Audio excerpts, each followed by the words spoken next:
विनश्यते तं कबीरं गुरुं वन्दे ज्ञानेनाधिकं भव जडयत्यास महाबन्धं बोध ज्ञान विमुच्यते।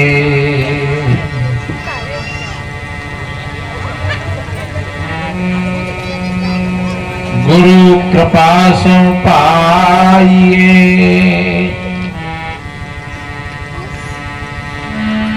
बुद्धि विमल विवेक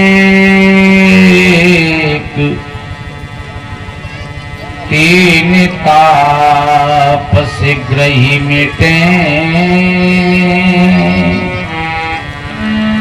श्री गुरु चरणनी कीटे तीन ताप शीघ्र ही मिटे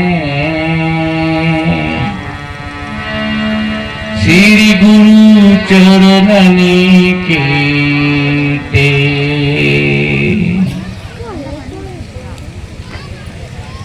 विश्ववंदनीय संत सम्राट सदगुरु कबीर देव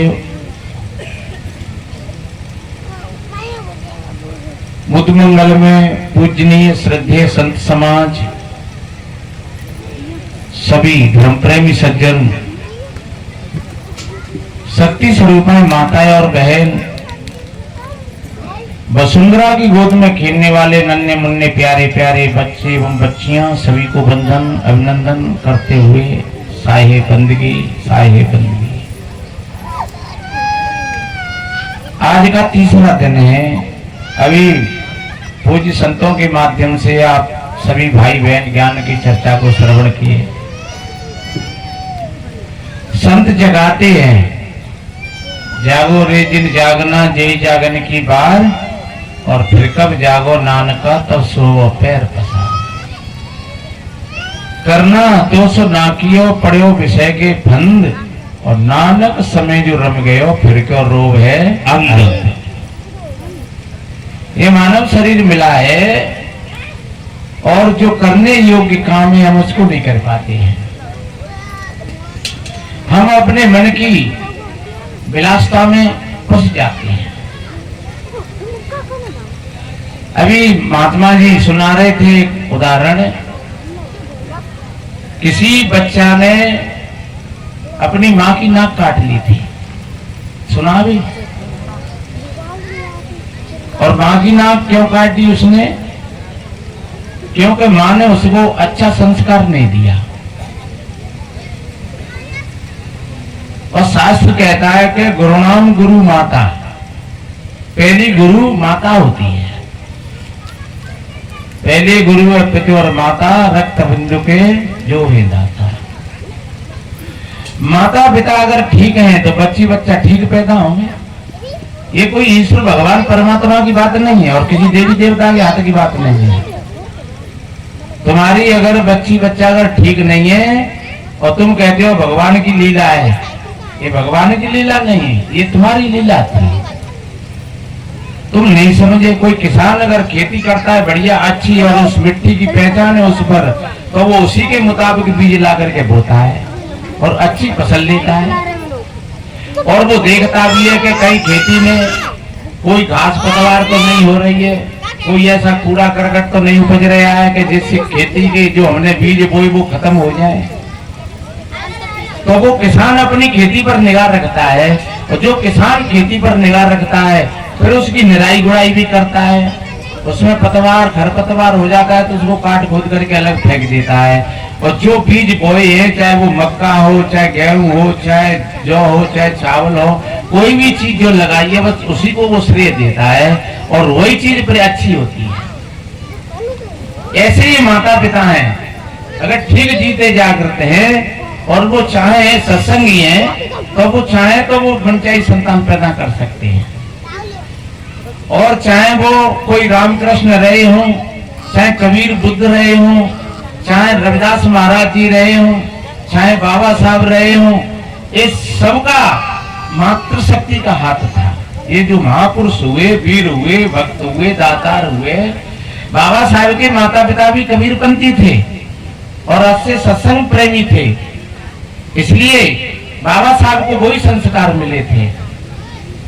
और संविधान बाबा साहब ने लिख करके दिया था, लेकिन ध्यान रखो इस फाउंडेशन को किसने बनाया? वो 600 वर्ष सदगुरु कबीर और संत श्रोमणी रविदास महाराज जी ने बनाया था। इस फाउंडेशन पर और कुछ अंग्रेजों ने दीवारें खड़ी करी और उन्हीं दीवारों पर बाबा साहब ने संविधान रूपी भवन बना करके तैयार कर दिया, जो आज हम उसको अपने जीवन में जी रहे हैं और उसका आनंद ले रहे हैं। उस भवन की छत्र छाया में बैठ करके और हम अपने जीवन का आनंद ले रहे हैं। वो किसका हाथ था? वो मातृशक्ति का हाथ था। उस लड़का ने चाहे नाक काटी हो चाहे नहीं काटी हो माँ की, पर एक बात बताएं हम, जिस माँ का बेटा अगर कहीं शराब पी करके नाली में मोर रगड़ रहा हो तो माँ की नाक कटेगा नहीं कटेगा? जिस माँ का बेटा कहीं जुआ में चोरी में पकड़ा गया और उसकी पीठ पर बांस पड़ रहे है और माँ कहते ना चोर की मैयो कोठी मुड़ दे करके रोती है, तो माँ बेचारी दुखी हो रही है, पर माँ की नाक कटी कि नहीं कटी? जिस माँ का बेटा अगर किसी बहन बेटी के कपड़ों को खींच रहा है तो माँ की नाक कटी कि नहीं कटी? कौन का दोष था? वो माँ का ही तो दोष था, जिससे उसका बेटा व्यभिचारी हुआ और किसी बहन बेटी को सताया उसने। इसलिए मेरे बहन भाइयों, एक छोटी सी बात बताएं, फिर एक भजन सुनाएंगे। बताते हैं, एक उस समय की बात है, एक लड़का को पढ़ने का बहुत बड़ा शौक था और जिस बहन बेटी को, जिस बच्ची बच्चाओं को जो पढ़ने का शौक होता है उनको कोई गरीबी नहीं रोक सकती है। ऐसे ऐसे देशों में हुए कि जो दीपकों में और चंद्रमा के प्रकाश में बैठ करके पढ़े और वो बड़े बड़े डॉक्टर बने और बड़े बड़े राष्ट्रपति बने हुए लोग, प्रधानमंत्री बने हुए लोग। तो पढ़ने वाले को न कोई गरीबी रोकती है और न कोई व्यवधान आगे आता है। सारे के सारे सब के सब जैसे जब हवा चलती है तो बादल फट जाते हैं, ऐसे ही जब कोई भी बच्ची बच्चा जब अपना संकल्प लेकर के आगे बढ़ते हैं उनको कोई नहीं रोकता है। ये बहाना है कि लोग कहते हैं कि भैया शिक्षा बहुत महंगी हो गई। अब एक बात बताओ, जो आदमी 50 रुपया के 100 रुपया के तो गुटखा खा के थूक दे तो शिक्षा कहते हो कि महंगी है गई है? जो 100 रुपया के जो गुटखा खा के थूक दे तो है, 200 रुपया 500 रुपया शराब पी जाते है और बच्ची बच्चे शिक्षा महंगी है गई। इसलिए मेरे बहन भाइयों, मैंने निवेदन किया कि उस बच्चे को पढ़ने का शौक था तो उस माँ ने अपने बच्चे को और कहीं बाहर भेजा था एक सौदागर के साथ में कि तुम हमारे बच्चे को वहां व्यवस्था बनवा देना। जब वो बच्चा चलने के लिए तैयार हुआ तो उसकी माँ ने उसके कुर्ता की जेब में 40 मोहर सी करके और बंद कर दी, सोने की मोहर, बेटा ये तुम्हारे काम आएगी। और जब बच्चा चला तो उसने माँ के पैर छुए, माँ ने आशीर्वाद दिया, बेटा तुम मेरी 2 बातों का ध्यान रखना, एक तो कभी झूठ मत बोलना, दूसरे अपने ईमान को संभाल करके रखना। और वो माँ से आशीर्वाद लेकर के वो बच्चा सौदागर के साथ में गया और बच्चा होगा वो 10-11 साल का। होनहार की बात, रास्ता में उस सौदागर को डकैतों ने लूट लिया और एक डकैत ने आकर के उस लड़का से पूछा, बता बेटे तेरे पास कुछ है? तो उस लड़का ने कहा, मेरे पास में 40 मोहर है सोने की। उस एक डकैत को तो विश्वास ही नहीं हुआ कि जिस पर 40 मोहर कहां से आए। लेकिन तब तक दूसरा डकैत आ गया, उसने भी कहा, तेरे पास है कुछ? बोले मेरे पास 40 मोहर है सोने की। अच्छा तो चल मुखिया जी बुला रहे। और वो बड़े डकैत के पास ले गया, उसने जाकर के कहा, सरदार जी इसके पास में 40 मोहर बता रहे हैं ये लड़का सोने की। तो बेटा निकाल कहाँ है? कि मेरी माँ ने मेरे कुर्ता की जेब में सी करके बंद कर दी है, तुम्हारे पास में कोई चाकू अथवा छुरी हो तो मेरी जेब को काट करके निकाल लो। उसने चाकू निकाला और जेब काट करके तो 40 मोहर चमचमाती हुई निकली। उस डकैत ने जब उस मोहरों को देखा तो एकदम बाकी भीतर में एक क्रांति पैदा हो गई। उसने कहा, एक बात बता, तू छोटा सा बच्चा है, तू मनाई कर दे तो तेरी नंगा देवड़ी तलाशी कौन लेता? तू कह देता मेरे पास कुछ नहीं है। उस लड़का ने बड़ी गंभीरता के साथ कहा, भैया क्या इस कचरे के पीछे मैं अपनी माँ के वचन का उल्लंघन कर देता?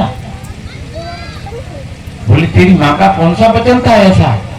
बोले जब मैं चला था तो मैंने अपनी माँ के पैर छुए और आशीर्वाद लिया, तब मेरी माँ ने कहा कि बेटा कभी झूठ मत बोलना और अपने ईमान को संभाल करके रखना और ध्यान रखना, मैं ये कचरा तो जीवन में बहुत इकट्ठा कर लूंगा लेकिन माँ का आशीर्वाद द्वारा मिलने वाला नहीं है।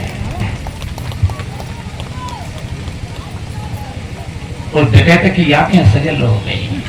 धन्य उस माँ के लिए जिसने अपने बेटा को ऐसा उपदेश दिया। और हमारी भी कोई माँ होगी जो दूसरों का खून पी करके अपना जीवन जी रही है। धिक्कार है ऐसे जीवन के लिए। उस डकैत ने सौदागर की सारी मोहरों को वापस कर दिया, सारी मोहरों को वापस कर दिया, उस सौदागर के माल को वापस कर दिया और उस सौदागर ने अपने हथियार पटक दिए उस लड़का के चरणों में और कहा कि बेटा आज से तू हमारा गुरु है और आज से हम एक सच्चे और अच्छे इंसान बनकर के अपना जीवन जिएंगे। उस लड़का ने कोई कुरान नहीं सुनाई, कोई वेद नहीं सुनाए, केवल माँ के आशीर्वाद के 2 शब्द थे और उनका सबका जीवन बदल गया। और बताते हैं वो लड़का आगे चल करके इस्लाम में हजरत कौशल के नाम से वो प्रकट हुआ, जिसको इस्लाम ने एक पैगंबर की उपाधि दी, खुदा का भेजा हुआ पैगंबर। तो वो कौन की शक्ति थी? वो माँ की शक्ति थी। आज कितनी माताएं बेचारी रोती हैं सर पकड़ करके, हमारी तो संतान खराब हो गई, हमारे तो भाग्य में ऐसा ही लिखा था। क्या तुमने कभी सत्संग में सुना था? क्या तुम कभी सत्संग में बैठे? क्या कभी आपने विचार किया? एक माँ कहती जा रही अपने बच्चा से, बच्चा भाग रहा था आगे और वो कह रही डट जा कुत्ता तेरी ऐसी तैसी करे। मैंने कहा बराबर में आकर के, मैया कुत्ता तो कुत्ते कैसे होते हैं? बोले बाबा जाने परेशान करते हो। तो हमने कही तेरे कुत्ता काय को पैदा करो, तू इंसान पैदा करती। अरे तेरे ही हाथों का तो बना हुआ बर्तन है, परेशान का हमें थोड़े ही करेगा है भाई। माँ की खान मानव की खान माँ है। जो खान बढ़िया होती है वो है, उस खान में से जो सौदा निकलता है वो बढ़िया होता है। और उस खान में से माल कच्चा निकले तो कहेंगे भैया वो तो खान कच्ची है। हमारे यहाँ लोग कहते हैं धौलपुर की खान पत्थर की बहुत बड़ी अच्छी है। हमारी धौलपुर की खानों में पत्थर बहुत बड़ा मजबूत निकलता है, अच्छा निकलता है। भैया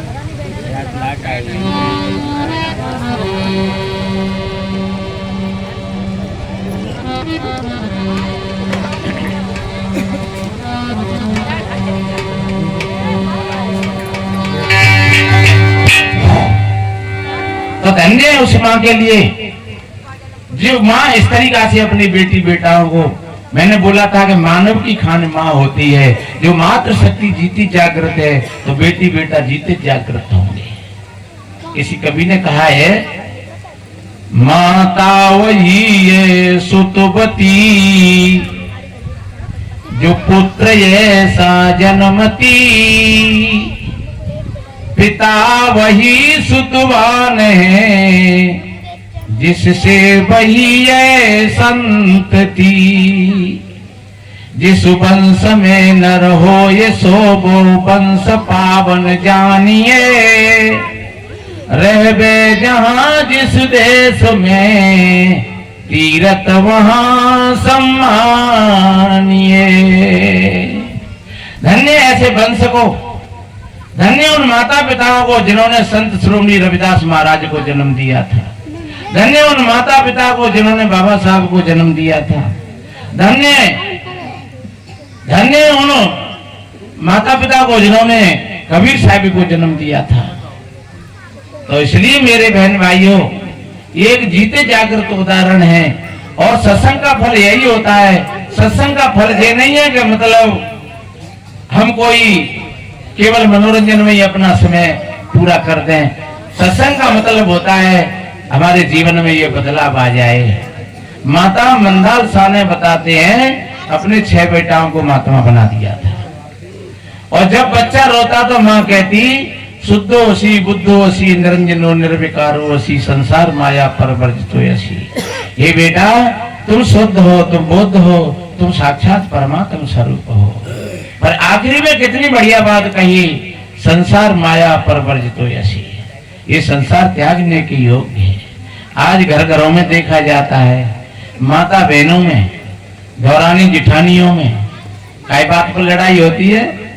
तेरी लड़की हमारी चम्मच ले गई, तेरो लड़का हमारी गिलास ले गो, तेने हमारी थाली दुबकाई ले, तेने मारो झाड़ू ले लो, तेने मारो पोछा ले लो। तो क्या किया जाए, दीवार लगा दे सीधी। तो पुरानी हवेली बनी बहुत बढ़िया, डोकरे के सामने की में दीवार ठोक दे बीच में है। और वो माँ कैसी थी जो कह रही है संसार माया परवर्जितो यसी। बेटा, ये संसार त्यागने के योग्य है। संसार की चीजों पर कभी लड़ना मती, कभी बढ़ना मती। जो चीजें मिली हैं इनका हमें सदुपयोग करना चाहिए और आपस में हम कंधा से कंधा लगा करके चलें। हमारा एक मानव समाज है और मानव समाज में कोई छोटा और बड़ा नहीं होता है। मानव मानव कहलाता है। हम मानव समाज में जाति समाज की दीवारें लगी हैं। कौन को सत्संग है वो तो फलानी जाति को है, कौन के साधु महात्मा है वो फलानी जाति के हैं। सज्जनों, ये हमारे मस्तक की विडंबना है। सत्संग तो सत्संग होता है। इसलिए जहां भाईचारा हो, जहां समानता हो समाज में, जहां छोटे बड़े का भेदभाव नहीं हो, तो समझ लो वहां एक उसको कहते हैं मानव समाज। और जाति पशु पक्षियों में होती है, जाति कीट पतंगों में होती है, जाति पेड़ पौधों में होती है, लेकिन मनुष्य में जाति नहीं होती है। जाति का अर्थ केवल जन्म से है। तो जन्म हमारा तुम्हारा एक जैसा ही हुआ है सबका। इसलिए मेरे बहन भाइयों, ये जाति समाज की जो दीवार है, इन दीवारों को हम ढहा दें। हम सभी भाई भाई हैं।